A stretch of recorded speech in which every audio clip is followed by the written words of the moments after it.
SONA that Duterte-era projects will be retained while the list will be expanded. In a post-SONA briefing Tuesday, Public Works Secretary Manny Bonoan cited specifics: more expressways to connect Ilocos to Bicol and Luzon and cut travel time to 9 hours from the current 20 hours. More bridges across the Pasig and Marikina rivers to decongest roads in Metro Manila. Develop seaports, airports, and inter-island connectors, plus more and longer train lines. Unlike Duterte, Marcos is keen on more public-private partnerships this time around. We will continue actually to entice the private sector to continue with our public-private partnership program in addressing actually all the necessary transport programs that are viable for the private sector. The Transportation Department put 7 railway projects at the center of its plans. 4 are in advanced stages: the Metro Manila Subway, the North-South Commuter Railway, the extension of the LRT Line 1 from Pasay to Cavite, and the MRT 7 line funded by San Miguel Corporation. Undersecretary Cesar Chavez says the Cebu, Panay, and Mindanao train systems will be up for review by the economic team. Yes, we have the fiscal space. The Duterte administration is leaving us some easily 200 ready-to-implement projects. We do not have to borrow as much as we did during the crisis years. The Budget Department says infrastructure funding will increase every year to reach 2 trillion pesos by 2028, the end of Marcos's term. Economic managers count on this construction boom, once promised under Duterte, to drive economic growth between 6.5% to 8% in the next 6 years, reduce poverty, and cut public debt. The team wants prices contained and pandemic scars healed in the short term. Cabinet officials also commit to more business-friendly policies for more investments. Creation of jobs actually would be done largely by the private sector, and we would like to really work in tandem with them. The state of the economy is sound. So my advice to the private sector is trust your government. We're behind you. Officials see manufacturing, IT, tourism, agriculture, mining, and the services sector as engines of growth. Melissa Lopez, CNN Philippines. While senators vow to support President Marcos's 19 priority bills in his SONA, 2 of them found his speech lacking. Amor Santos tells us why. President Bongbong Marcos wants Congress to pass 19 bills, right-sizing the bureaucracy, other tax reform packages, an e-governance system, and reverting mandatory ROTC training in senior high school, to name a few. Senate President Mig Zubiri calls the wish list comprehensive and feasible. Kausap mo, Pinky, yung trabador ng Senado. Kaya yan. We have to go through a fine-tooth comb with all these measures. Of course, the tax measures emanate from the House, and we're all willing to work 24/7. Senator Sonny Angara says a number of the bills were tackled in previous Congresses, like budget reform and land use. Albay Representative Joey Salceda says 10 of these were passed on third reading in the House, so committee deliberations may not take long. Well, I think basta nasama sa listahan ng Presidente, pag-uusapan yan sa LEDAC, pag-uusapan sa leadership ng mga dalawang kamara, so definitely na-enhance o lumalakas ang tsansa na maipasa. But Minority Leader Coco Pimentel asks, what happened to prioritizing food security as Agriculture Secretary? Sana at least majority doon o marami doon nakafocus like a laser on food production. Even the reorganization of the Department of Agriculture, kung kailangan yun, it should have been a priority legislative measure. Pimentel also questions the silence on justice and human rights, contractualization, and federalism, which is the cause of Mr. Marcos's political party, Partido Federal. Senator Risa Ontiveros says she wanted to hear about anti-corruption efforts, something even the president's sister also hoped to hear. Ontiveros says the SONA sounded like a window shopping exercise. Wala pang vision. Kumbaga, kung gamitin na nga natin yung image na window shopping, parang lumabas ng bahay, may errands na gagawin, pero walang malinaw na objective pa para sa household. The two-member minority bloc says its number and a separate independent group in the Senate won't hinder its function. Always outnumbered, never outfought. So kahit bilang minority, mas kaunti kami, pero sa mga issue na kailangan naming tayuan sa floor, ay tuloy-tuloy naming gagawin iyon. Joining the minority is open to all up to the end of this Congress. Welcome! Previously at odds during the Duterte administration, Pimentel and Ontiveros say they will discuss differences in opinion. The two earlier filed their first resolution together, a call to free detained former Senator Laila de Lima. Amor Santos, CNN Philippines. Over at the House of Representatives, Deputy Speaker Isidro Ungab says lawmakers can fast-track the president's priority measures by adopting an internal rule. Ungab cites Section 48 of the House rules that provides a shortcut for the passage of bills approved in the previous Congress. The rule states that a priority bill filed in the immediate preceding Congress and passed on third and final reading can be considered as, quote, disposed of at the committee level upon the approval of a majority of its members. This means there is no more need for committee meetings for priority bills, and they can be referred straight to the plenary. Kung merong mga refinement na gagawin, well, pwede pa ihabol. But with the presentation of the President kahapon, it was a clear path and a direction that we could follow, and I believe it's both implementable and we will be able to come up or craft the necessary legislation that would expedite the implementation of these plans and programs of the President. On to the House leadership. The son of President Marcos has been elected Senior Deputy Majority Leader despite being just on his first term as a congressman. Ilocos Norte Representative Sandro Marcos's designation was announced on the second day of the sessions. Sandro's uncle, later Representative Martin Romualdez, is Speaker of the House. Meanwhile, 4P's party list Representative Marcelino Libanan is the new House Minority Leader. Northern Sama Representative Paul Daza says members of the minority bloc elected Libanan yesterday. Libanan was one of Marcos's main supporters in Eastern Visayas during the campaign.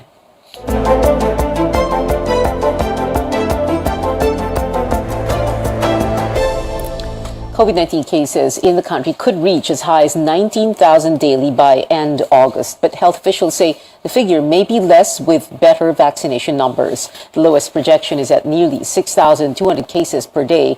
Right now, new infections range between 2,000 and 3,000. While the uptrend in cases continues, Health Officer in Charge Maria Rosario Vergeres says she stands behind President Marcos's position against lockdowns. In response to the President's directives, we've discussed this with him that yes, there won't be any lockdowns anymore. In spite of the continuous increase in the number of cases here in the country, we are seeing that the severe and critical cases are plateauing. Malacanang earlier said it plans to revise the COVID-19 alert level system. The controversial vape bill lapses into law after the president failed to sign it as of yesterday. The measure lowers the age of those who can buy and use e-cigarettes from 21 to 18. Health and education officials and some medical groups strongly oppose the law, exposing the youth to harmful effects of vapes and e-cigarettes. The previous 21-year-old limit was based on the law regulating access to heated tobacco products. Higher taxes on vaping products are expected to provide funds for the Universal Healthcare Program and other health facilities. Straight ahead on Newsnight, while experts laud President Marcos's independent foreign policy, they're calling for concrete action, especially on the maritime conflict with China. And authorities filed multiple complaints against the gunman in the fatal shooting at the Ateneo de Manila University over the weekend. You're watching CNN Philippines.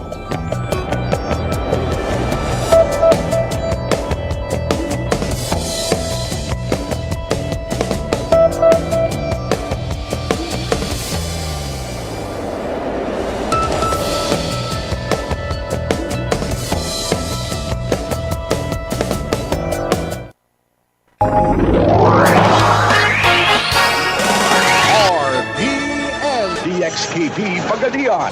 Ang inyong Radyo Ronda RPN. RPN. Radio Philippines Network. Radio Philippines Network. Live to the world. Pinaagi sa FB page. Karon, mag-download na. Pinaagi sa Google Play o Apple Store, YouTube o Twitter. Alang sa mas kipakuskan ng mga balita, komentaryo, kasayuran o kalingawan. Ang mas kipakuskan ng inyong Radyo Ronda. Member, kapisanan ng mga broadcaster ng Pilipinas.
This is CNN Philippines. For progressive groups, President Marcos's first State of the Nation address was lacking or not enough, not just because of the issues they said he left out, but also because of how he addressed some concerns.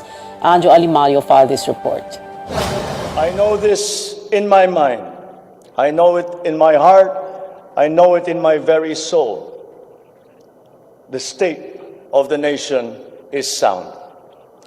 This is nothing but a fairy tale, quip some progressive groups. Kailangan lang niya kasi lumabas sa Malacanang, makihalubilo sa ordinaryong tao. I mean, these government officials, marami sa talaga sa kanila, parang napaka-detached o napakalutang, napakalayo dun sa dinaranas ng mamamayan. A leader should lead by example, Kilusang Mayo Uno points out. May utang kang buwis sa mamayang Pilipino at sa gobyerno. Bayaran mo muna yung buwis na yan. For teachers group, the president has little sense of urgency. That's why they're grading his SONA with, pun intended, needs a lot of improvement. Wala nga pong detalye kung paano matitiyak yung kaligtasan ng pagbabalik ng paaralan. O kaya yung matagal na kahilingan, itaas ng sahod. O bigyan man lang ng budget yung mga benepisyo ng kagaruan dahil sa sobra-sobrang pagtatrabaho nito. A students' organization fears the mandatory ROTC will be used for power tripping. Pinakamasahol, nakakakalulungkot na nakita natin na epekto ng ROTC ay yung hazing at yung umahantong pa nga sa pagkamatay at sa matinding karahasan laban sa mga estudyante. Attendees have given the president a standing ovation when he talked about building specialty hospitals in the regions. But for frontliners, he must first address the root cause of understaffing in health facilities. Taglag tayo ng manpower kung magtatayo ng mga hospitals po, sana wag muna yun ang unahing i-focus, idagdagan muna ang sahod ng ating mga health workers bago siya magpatayo ng mga specialty hospital. Gabriela is not at all impressed with the president's view on violence against women. It feels it should go beyond mere counseling. Kung susolusyonan yung matinding kahirapan, matinding gutom, kawalang trabaho, na nagtutulak sa mga kababaihan na maging biktima ng karahasan at exploitation, sexual exploitation. As for issues apparently left out such as human rights, corruption, and peace, Bayan says it's either President Marcos wants to avoid controversies or it's just not his priority. Anjo Alimario, CNN Philippines. The National Defense Department supports some of the priority bills put forth by President Marcos during his SONA. The DND says the proposal to revive the Reserved Officers Training Corps or ROTC, in senior high school will greatly enhance efforts to involve the youth in national defense preparedness and response. The department also backs amendments to the National Defense Act, as well as a unified system of separation, retirement, and pension for military and uniformed personnel. And the DND says it will follow the direction set by President Marcos to build stronger relations with other nations, but without compromising sovereignty. For the DND, the president was firm in a statement. He will not abandon an inch of the country's territory to any foreign power. President Marcos swore to protect the country's territory while reiterating that the Philippines will remain a friend to all, enemy to none. Find out what experts are saying in this report by Tristan Nadalo. I will not preside over any process that will abandon even 1 square inch of territory of the Republic of the Philippines to any foreign power. The president is unequivocal. He will not waver in defending the country's territory. With respect to our place in the community of nations, the Philippines shall continue to be a friend to all, an enemy to none. The commitment is anchored on the so-called independent foreign policy, and that dialogue and consensus building are the ways to resolve conflicts.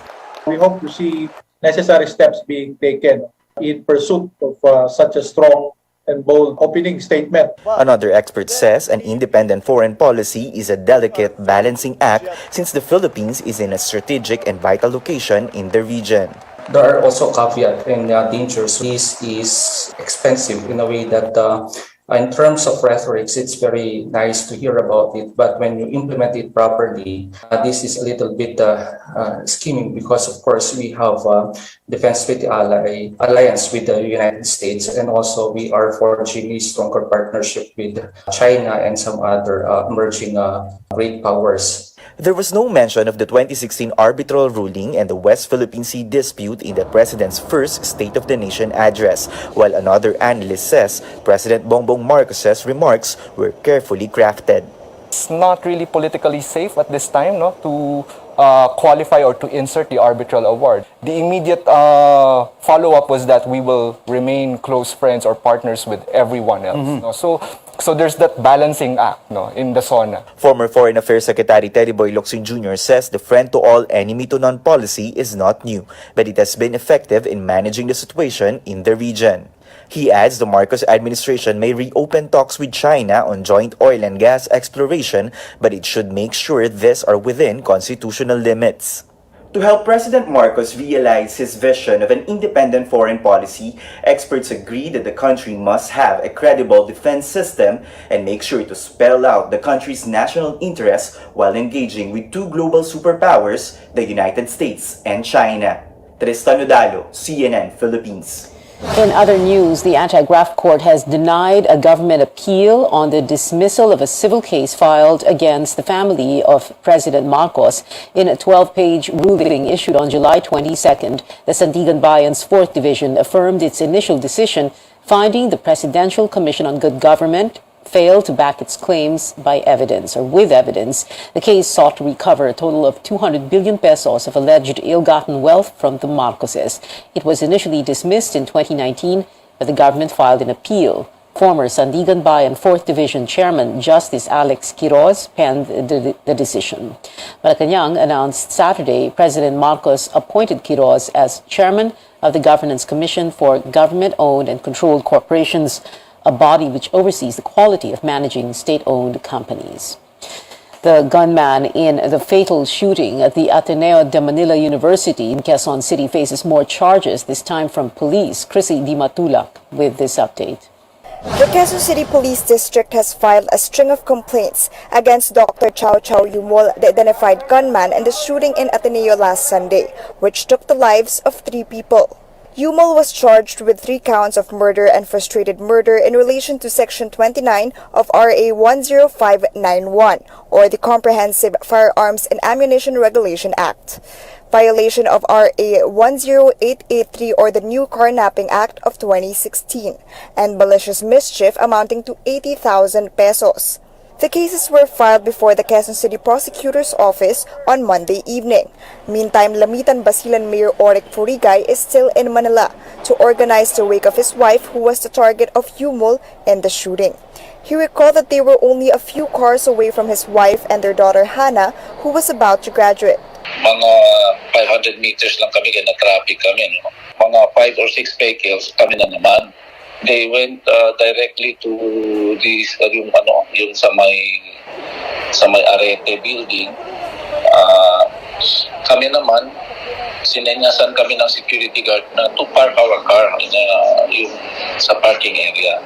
So doon namin nakita nung nag-scamper na yung mga tao, the parents, mga graduates. According to Furigay, the feud between his wife and Yumol started in 2019 when his wife, who was mayor at the time, issued a cease and desist order on Yumol's clinic. Ang Ministry of Health naman ng Bangsamoro, they found out na he is operating illegally, walang lisensya. So he was advised to get the permit to operate. Hindi rin niya na-comply. The Barm government, through the Ministry of Health, issued the cease and desist order para hindi siya mag-operate. Their daughter Hannah was also wounded in the incident. According to her father, Hannah was greatly traumatized by the ordeal as she saw up close what happened to her mother. The Furigay family plans to take the remains of the former mayor back to Basilan this week. Other than the former mayor, her executive assistant Victor Capistrano and Ateneo security guard Heneven Bandiala were also killed. A donation drive was recently launched by the Ateneo community for Bandiala. The university said that it is extending financial assistance to Bandiala's loved ones following the tragedy. The Ateneo Law School's graduating class also launched their own donation drive to help the slain security guard's family. Chrissy De Matulak, CNN Philippines. Ateneo is also holding a mass for Bandiala on Friday. Rival school, the De La Salle University, expressing solidarity with Ateneo in praying for the victims and their loved ones. La Salle also says it is praying for justice to be served and for violence to end. The police say one of the guns used during the shooting belongs to a member of the Philippine Army. The .45 caliber pistol owned by a certain First Lieutenant Jeremy Aquino went missing in the province of Sulu back in 2019. Based on records of the Firearms Explosives Office. Another gun used, a 9mm pistol, belonged to the shooter himself. We're bringing you more news after the break. What is Olympic pole vaulter E.J. Obiena setting his sights on next after a historic podium finish at the World Athletics Championships? Plus, another gold for Heidelin Diaz, but this time on her finger. Updates on the Filipina weightlifter's wedding next.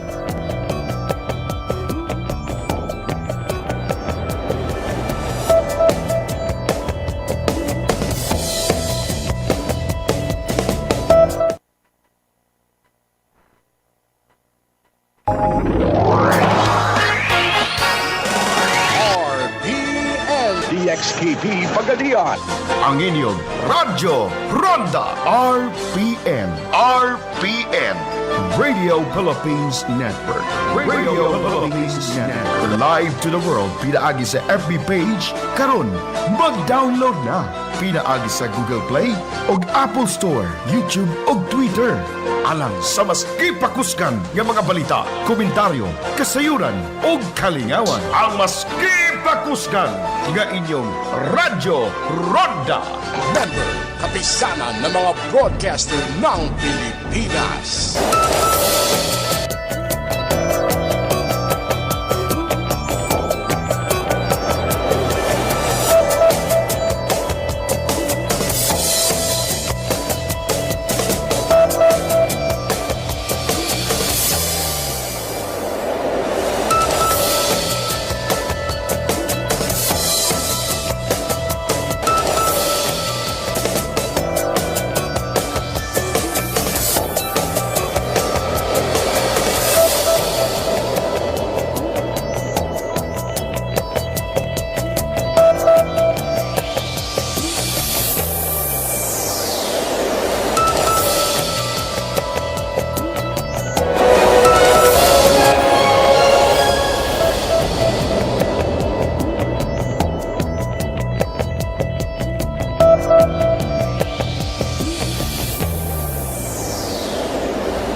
Welcome back to Newsnight. Sports news first. EJ Obiena makes history in pole vault yet again, earning the Philippines' first medal in the World Athletics Championships.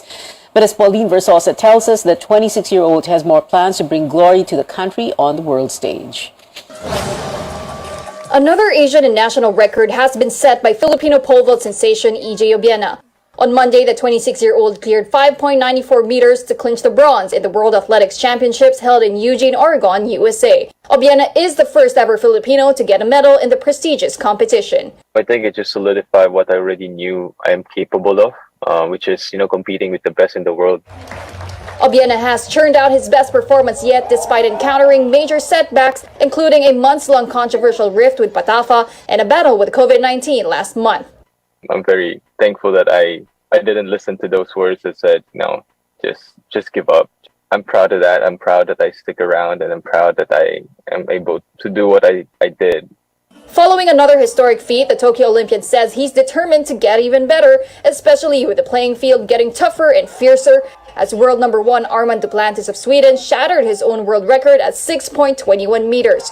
Obiena's next goal, to finally clear the 6-meter mark. There's only 24 people who have done that in the history, and I want to be the 25th. And I'm very happy that the sport is progressing. Of course, I'm very happy that I'm part of this era where, the level of pole vaulting is in such a high level. But at the same time, it just shows that, I need to work a lot harder to reach the things that I want to do, and the championship that I want to win. Congratulatory messages have poured online for the reigning Asian record holder. Obiena is set to compete in 2 more international competitions in Poland and Hungary next month. Pauline Versosa, CNN Philippines. Another big day for weightlifting champ Heidelin Diaz, exactly a year after clinching the country's first Olympic gold medal. Heidelin and her coach Julius Naranjo tie the knot today in Baguio City. Former Vice President Lenny Robredo and boxing icon Manny Pacquiao are among the wedding's principal sponsors. The couple got engaged last October, a few months after Diaz won at the 2020 Tokyo Olympics in July. Now in music, the UK will take over as host of the 2023 Eurovision Song Contest on behalf of Ukraine. Ukrainian band Kalush Orchestra won in 2022, meaning its home country would have hosted the next event.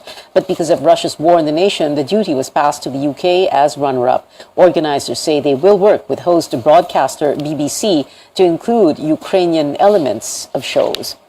Adele is ready to step into the Las Vegas limelight, announcing new dates for residency in the U.S. city. 24 rescheduled shows will run from November 18th to March 23rd, and she added 8 performances. In January, the singer postponed her residency at Caesars Palace because half her team caught COVID-19. The move was met with disappointment from fans, with some flying in for her shows. And that is it for tonight. Join me again on news.ph at 7 p.m. I'm Pio Ontiveros for Newsnight, where we go above and beyond the headlines.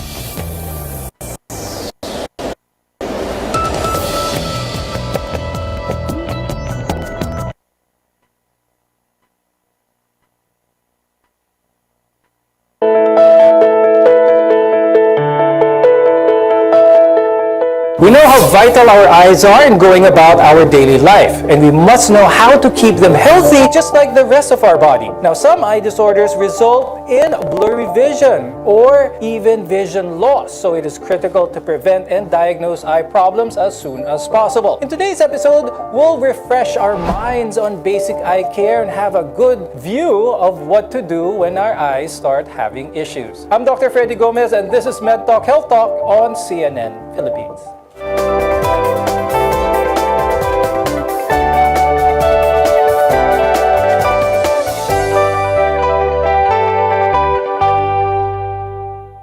Your eyes are your windows to the world. Our guests are here today to tell us how to better care for our eyes.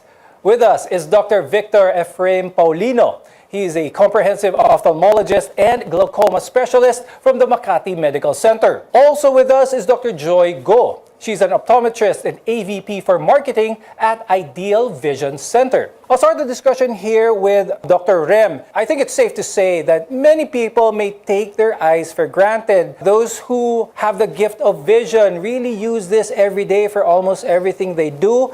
But how delicate ba ang mata natin and how important is it to really take care of our eyes? Taking care of our eyes starts upon waking up. The moment we wake up, we make sure that our eyes are clean, that all the dirts from the night are washed off, and throughout the day, the eye should be properly lubricated. We take time to rest, and the number one cause of consult for eye problems is blurring of vision. So I think from that alone, there's a lot of diseases and problems that we can talk about. The DOH reports that vision impairment is rampant, very rampant among Filipinos, citing a report from the World Health Report on Vision that an estimated 2.2 billion people suffer from a form of vision impairment, including nearsightedness, glaucoma, cataracts, as well as error refractions. What is causing a lot of Filipinos, for that matter, to be affected by low vision? It's not just Filipinos. All of us has some degree of error of refraction or grado in Filipino. So some people have myopia or nearsightedness, hyperopia, or farsightedness, astigmatism. And some people, because of age-related deterioration in vision like presbyopia, or in more advanced cases, cataracts and glaucoma. Yung mga problema when it comes to vision, ang pinaka-common dyan is error of refraction. Pag-usapan natin yon, what are the different types and what do they mean? Hyperopia is the error of refraction. You're having a hard time looking at near, malinaw sa'yo yung malayo. And then myopia is nearsightedness. So malabo sa'yo yung malayo, malinaw sa'yo yung malapit. And then presbyopia is you have this error of refraction wherein the near part, you have a vision you have error between near, sometimes far as well. But you're having a hard time with the near vision. Ano yung mga simptomas na mararamdaman nila na mahihirapan sila? The blurring vision for them usually occurs like on near because at the far they can actually see quite well. And then pag sa near, doon nila nakikita na merong blurring at some point. And then there are times na merong distortion for combination of hyperopic astigmatism. So that's mainly the symptoms that occurs when they have hyperopia. Although there are some symptoms also that is connected with that with regards to headaches, and squinting, and that. Let's talk about nearsightedness or yung mga myopic. Anong mga simptomas? What do they feel on their day-to-day if they haven't gone to a doctor yet or they don't know what nearsightedness is? The first complaint is they start with a headache and then they move towards blurring of vision at far. So mapapansin nila meron parang haziness. That's the first thing that they complain, and people would actually ask that, na parang malabo pero hindi ko sure. That's like low-grade myopia. And then usually, pag mas mataas na yung, then totally they cannot see far or clearly. But if it's very, very low-grade, they have this tendency, malinaw siya, but then they have to squint for them to see clearly. I'd like to talk about other causes that are common here in the Philippines with regards to low vision. And that is particularly glaucoma. And I want to talk about cataract because a lot of viewers have heard of this term, but they probably use them interchangeably. But let's start first with cataracts. How are cataracts formed? What are they? Cataract is a form of degeneration of the lens. As we grow older, starting about around 60 years old, the lens thickens. That's why instead of having a very clear crystalline lens, nagkakaroon na siya ng shade of yellow, brown, until it's so thick enough, so dense enough that it can impair your vision. Let's talk about now what glaucoma is. Glaucoma, of course, affects a lot of Filipinos as well. Glaucoma naman is the leading cause of irreversible blindness worldwide. Cataract, that is reversible, but glaucoma, that's irreversible. That's nerve damage already. So it's a group of diseases that causes cell degeneration and affects our vision permanently. It's a slowly progressing disease. Not all can have it, but dahan-dahan kinakain yung paningin ng isang tao because of glaucoma. Cataract is a disease entity on itself as well as glaucoma, which have their own triggers as well as risk factors, which we will be talking about after this short break, as well as how to properly fit corrective lenses. Keep it here on MedTalk Health Talk. We'll be right back.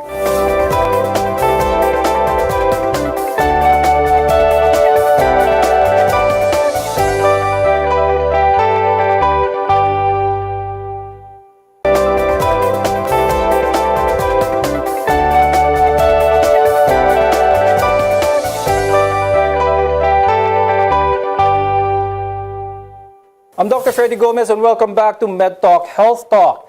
Now, before the break, we were discussing the importance of eye care as well as the difference between certain glasses that are used in order to correct a certain type of vision impairment. Joy, when it comes to correcting our error of refraction or yung pagka-nearsightedness, pagka-farsightedness natin, glasses are typically the choice in order to correct this. How important is it na tama at accurate yung salamin na pinagawa para dito? The importance of having properly fitted glasses is very helpful if you have like this error of refraction. What happens normally when you have unfitted or yung mga medyo hindi tama sa grado mo is you tend to experience more symptoms instead of being relieved pains. When you experience headaches, you don't want to use the glasses, which can, instead of helping slow down or prevent the rapid progression of the eye problem, ang tendency nun is hindi mo na siya gagamitin. What's important here is the place that you go in order to get your glasses or your properly fitted corrective lenses. Now, let's start first with what a lot of our viewers, I'm sure, have seen in different optical shops, which is the autorefractor. Now, Joy, what is this autorefractor? What does it do? What type of information does it give optometrists like you? Kasi napakadali lang ng itong mabilis lang itong test na to. The autorefractor is basically a machine that we use to give us an overall idea of how the health of the eye of the person is. So it gives an overall look on the parang physical, structural, mga ganyan. And then it goes in depth into the error of refraction. So it gives us an insight of what eye condition is right now. A lot of people may just have a autorefractor test done because normally it is free of charge and they go on their way. Is this enough information? Okay na ba ito to have properly fitted glasses just with the autorefractor? Autorefractor just gives an objective look on the condition of the eye. Many people do not go into the subjective refraction. The subjective refraction actually gives the actual capability of the eye to handle the prescription. The way that the optometrists will do now after the autorefractor is put you in front of a phoropter. Dito yung maraming lenses. How important is this part naman, Joy? This one, the phoropter kasi, would actually give the patient yung kung ano talaga yung actual na nakikita nila based on the subjective. The reason why it's called subjective because this is where the patient would react to the prescription that is being put in front of his or her eyes. Now, when it comes to glaucoma, what is important here that it is preventable if it is spotted early and something can be done about that. Let's talk about that. When it comes to risk factors, how should we advise the viewers here when they should have a test for the IOP or tests for glaucoma? If you have a family history of glaucoma, if your parents, siblings, or lolo, lola that has glaucoma, if you have an advanced age of 45 years old or 50, and you have symptoms, glaucoma has a very non-specific symptoms like headache, blurring of vision, eye pain.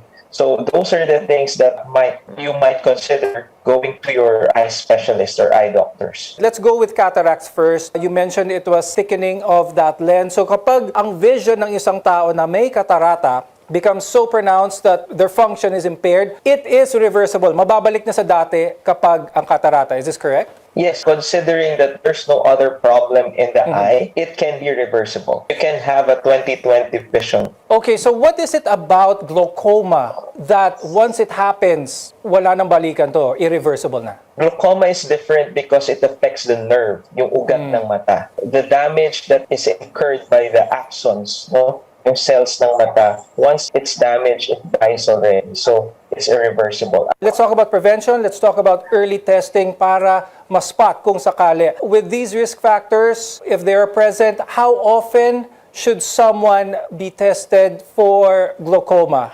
Well, if you have a risk factor for glaucoma and no other signs or symptoms, at least annually, you can visit your eye doctor starting the age of 50 or 60. An eye exam for glaucoma starts every time with the visual acuity. We check your refraction, and then using a slit lamp, we look into your eye and then a special test, getting the pressure of your eye, applanation tonometry, checking your angles, gonioscopy, and looking at the back of your eye, looking at your nerve to see if there's any signs of glaucoma. Now, speaking of spectacles, now I'd like to ask Dr. Joy. Joy, sa panahon ngayon where gadgets, computers are a mainstay of everyday living, halos lahat ng tao nasa harapan ng screen, there's what's called blue light that these gadgets emit. Could you please explain to us what blue light is and meron bang way in order to protect our eyes from this blue light? Composed of the spectrum of light. So there is like the Roy G. Biv part of it. And then you have the blue light. So the gadgets emit the blue light, but these are harmful blue lights. There is a good blue light and there are harmful blue lights. So when we use there's this lenses that's called the blue protection. Usually what it does is technically just it blocks the harmful blue lights, but then allows the blue light in, the good blue light in to go to our eyes. So we can actually still see colors. Because there are lenses that would declare that they have 100% blue blocking properties. What that does is it technically blocks all the blue light. So tendency was, doon nagkakaroon ng people would actually come back and say, how come? Yung nakikita ko, hindi ko makikita masyado ang blue. Everything seems like medyo muted ang color blues, and that is because the lenses that was made is it blocks 100% of the blue light, but then our eyes still needs the good blue light for us to see the colors vibrantly or clearly. Okay. Coming up, we'll give you everyday tips on how to prevent eye damage. Your health is our mission here on MedTalk Health Talk.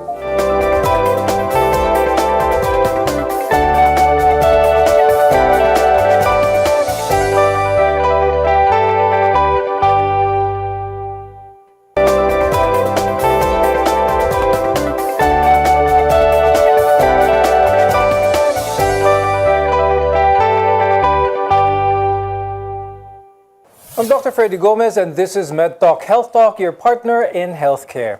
Now that you're ready to take care of your eyes, let's find out some simple as well as practical tips that you can do in order to keep your eyes healthy. Now, Rem, let's talk about ways in order to prevent any deterioration in general for our eyes. Let's talk about glaucoma for this matter. What can our viewers do that they can control in order to prevent or limit the risk for glaucoma? Well, unfortunately, there is a very limited thing that we can do with glaucoma. And the only thing that we can modify at this point is IOP pressure. So we can only modify it by applying medication. And we can only know the best medication for you if you have your eyes checked out. How about mga cataracts, Rem? Are there any modifiable things that our viewers can do to prevent the formation of cataracts? We can do something about cataract. Smoking is a trigger for early onset cataract. Diabetes, elevated sugar can predispose a person to early cataract formation. Yung hindi tamang paggamit ng steroids can also cause cataract formation. Protecting our eye because trauma can also trigger cataract formation. Joy, when it comes to our nutrition, paborito yan ng ating mga viewers, anong pwedeng kainin para gumanda ang health ng ating mata?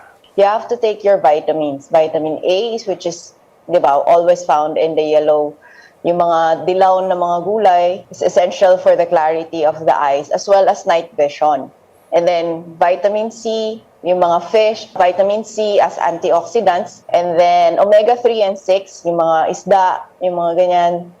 That also helps. Lutein, which is found in yung mga leafy vegetables. I think the diet should be a balanced meal. So you have your meats, you have your fish, you have your fruits, and your starches. So I think yun yung mga things that we actually should eat. I know it's very famous that you only have to eat yellow food, but then when you eat yellow food, there is this tendency naman na maging, sometimes they would show naman na yellowish yung skin. So it's always like a balance of A, vitamin C and E, and then you have these foods about omega-3 with fish and meats.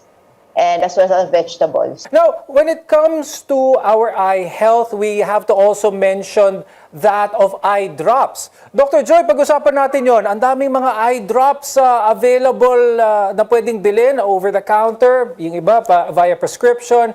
All of these are either to lubricate the eye, there's artificial tears, or even sodium chloride for what? For overall general eye health. What would you prescribe? Normally, like especially now that people are always engaged with their digital gadgets and everything, dry eye is very prominent right now. And hindi yan just being seen because like before, dry eye is usually seen as you age, right? But now even the kids can experience dry eyes. And usually they're now given like this non-steroidal eye drops just for cleansing and, you know, to lubricate further the eyes. And then yung iba naman, if there is severe dry eyes, then there is like a more viscous type na drops that can, depending on the dry eye severity po. Now, speaking of those eye drops, I'd like to ask Dr. Rem, a common scenario here in the Philippines is definitely sore eyes. I'm sure a lot of our viewers have heard of it. Now, immediately, a lot of our viewers might think, I need to get these eye drops that have a vasoconstricting, that takes some of that redness away. Is this the right eye drop to use for such a eye condition? For sore eyes, there's a lot of causes. It can be viral, bacterial, it can be irritant, and it can be allergic. So I would advise patients not to just buy an over-the-counter medicine. It's better to seek consult first and let us determine first the cause of your red eye before prescribing any medication, because just applying vasoconstrictor will just remove the redness, but it will not address the main problem, which can be an infection. Thank you very much, Dr. Rem Paulino and Dr. Joy Ong, for being with us today. We appreciate your time in sharing your expertise and your insights on eye care. I'm Dr. Freddy Gomez, and thank you for watching MedTalk Health Talk. We'll see you again next time.